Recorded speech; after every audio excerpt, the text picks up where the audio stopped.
ดีพ่อแม่พี่น้องป้องปายเบิดสุคนเนาะ FC ทางช่องบ่ภูมิ Channel เนาะมื้อนี้บ่ภูมิก็สิมาสรุปแนวทางลาวพัฒนาพี่น้องเนาะ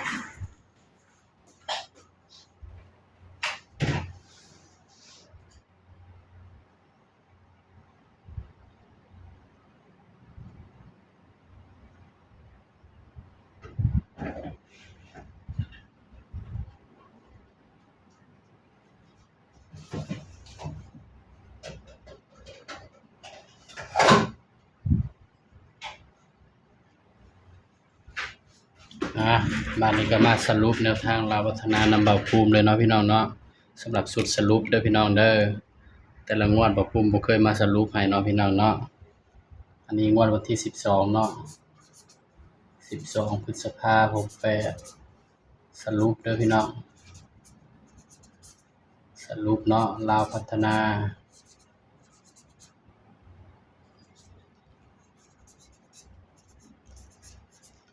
สุดสรุปเด้อพี่น้องเด้อนี่สำหรับสุดสรุปเนาะ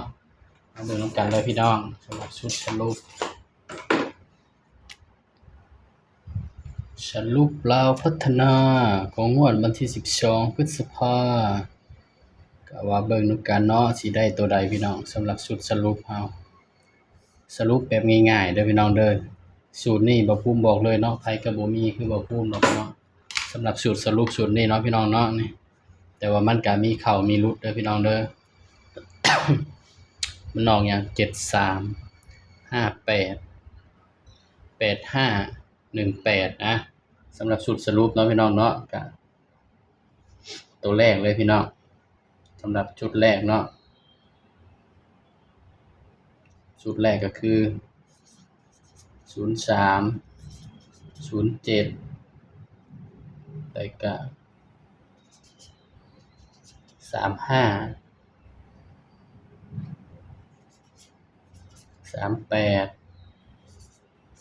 91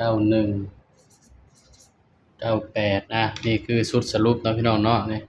บ่ภูมิสรุปแบบง่ายๆเด้อพี่น้องเด้อย้ำว่าตัวเลขก็เป็นเพียงแนวทางเนาะพี่น้องเนาะชุดสรุปเนาะมีเข้าแล้วก็มีหลุดเนาะพี่น้องสำหรับบ่ภูมิมักก็มัก2คู่นี่เนาะ03แล้วก็07เนาะพี่น้องเนาะ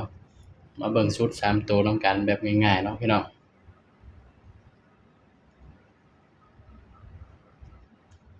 ชุด3ตัวเนาะ3ตัวเม็ดเดียววัดใจพี่น้อง